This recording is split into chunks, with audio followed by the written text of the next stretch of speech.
Why do you dislike Trump so much? Let me ask that. Yeah, I have so many reasons. Would you like a single sentence, a The biggest one, paragraph? the biggest point, I would say. So you want like my largest and longest explanation insofar as why I don't like Trump? Yeah, sure. Are you positive? It could take a minute. Yeah, yeah, go ahead. I have time. Okay.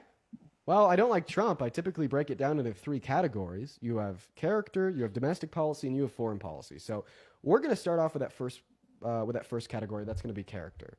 His character is absolutely abysmal. First and foremost, he's an adjudicated rapist. The civil court determined that he's guilty of raping E. Jean Carroll in 2023. Second of all, he's a 34 count felon. He was found guilty of 34 felonies for sending hush money to a porn star that he slept with, cheated on his wife with prior to this 2016 election, and then misclassified them as business expenses. So 34 count felon, adjudicated rapist. Not to mention, he's also like pretty racist. He told people to essentially not vote for Obama because Obama's black by saying that he's born in Africa with no reason, even though Obama has a birth certificate from Hawaii. He also called for the death penalty for the exonerated Central Park Five years after they were exonerated. And then in the 90s, he called all black people lazy in 92, then reaffirmed that something that he said in 97. On top of that, he's also incredibly misogynistic. I mean, he's made weird comments about how you could just grab a woman by the P word without asking first. He boasted about perving on the naked bodies of teenage girls and grown adult women at Miss Teen USA and Miss USA, as well as he said the best thing that could ever happen to a woman is pregnancy. He's sexualized his own daughter, saying he'd date her if he wasn't his daughter. Apparently, on the Howard Stern podcast, he made his daughter a promise when she was 17, saying that he would never date anybody younger than her, implying that he would date a 17-year-old when he was 40, as well as he sexualized a 10-year-old girl. In 1995, he was caught on a hot mic on an escalator telling a 10-year-old girl that he'd be dating her in 10 years. Not to mention all of his involvement with Epstein. I mean, he was best buddies from Epstein when Epstein was bringing children to his billionaire island and sexually abusing them. Epstein would even tell his victims that he was best friends with Donald Trump, and he had a framed picture of the two together on his desk. Not to mention that in 2003, Donald Trump sent Epstein a letter depicting the body of a naked woman, or in my mind, a girl, with a statement, "May every new day be another wonderful secret." And that's just the beginning about his character. He's a chronic liar. In his first term, he told over 30,000 lies. He's told the largest lie that any sitting president has ever told when he denied the outcome of the 2020 election and convinced 72% of all Republicans in the country to also deny it, instilling virtues of distrust in our civil electoral processes. He's also a raging narcissist. Once again, he baby raged in 2020 when he lost the election to the point that he literally tried to rig and steal it back.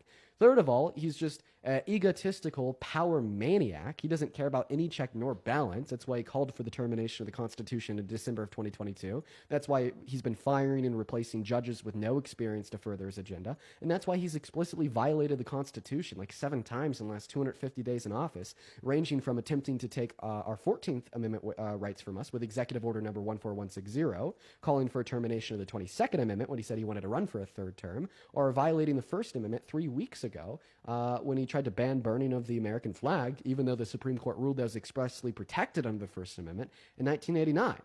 Now, those are some facts about his character. Of course, there's more. Let's go ahead and move on to domestic policy. His domestic policy is just absolutely atrocious. We'll start off with economic policy. So, in July of this year, he passed a $4.5 trillion bill, the largest spending bill ever passed in the American Congress, by the way. So say goodbye to conservatism in relation to our nation's spending or debt. And this $4.5 trillion bill literally redirects and takes money from the poor and gives it to the rich. According to the Center on Budget and Policy Priorities, 51% of income earners in this country are going to be losing money because of the cuts to Medicaid, kicking 10 million people off, the cuts to food stamps, kicking 3 million people off, the cuts to the DOE, kicking 400,000 school children off of free school student lunches and free school student breakfasts, just to further fund tax cuts for the ultra wealthy. Now, in America, if you make over $1 million per year, you're going to be getting an additional 4% back per year. And that's just his economic policy. He has other very terrible domestic policy, ranging from directing SCOTUS to overturn Roe v. Wade, which has now led to the consequence of 60 pregnant great victims per day being denied access to abortion in 10 of our states, or 66 million American women in all 50 states having their human rights infringed upon, as well as we have other terrible domestic policy, like renaming the Department of Defense to the Department of War, then declaring war on American citizens in Chicago and American citizens in DC. But of course, he doesn't care about violent crime as he suggests he does, which is the reason he says he's doing this, because he pardoned 72 violent offenders that tried to beat up and kill cops on January 6th at our country's capital, such as DJ Rodriguez, who gave Officer Fanone a goddamn heart attack by driving a stun gun into his neck. Donald Trump let him out 8 years early and gave him a full and complete presidential pardon. Not to mention his terrible immigration policy, the mass deportation. He wants to remove every single undocumented immigrant from this country. That's going to destroy us. According to the American Immigration Council, if we do that, our GDP will fall by a projected $1.1 through $1.7 trillion per year, which is going to destabilize American industries. It's going to increase joblessness claims. It's going to slow GDP growth. It's going to increase poverty, increase crime. Everybody's fucked. We're all fucked. Not to mention, it costs $2 trillion to do it in the next 10 years because we'd be removing 8.3 million of our workers and 11 million of our consumers that pay close to $100 billion per year in taxes.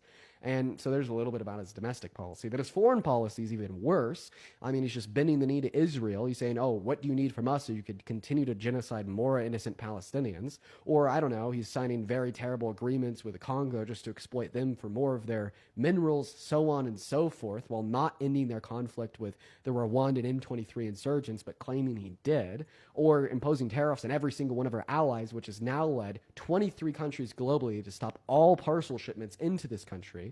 And is now leading to an increase in power held by other countries like China, Russia, and so on. So we'll stop there. That was about 10 minutes.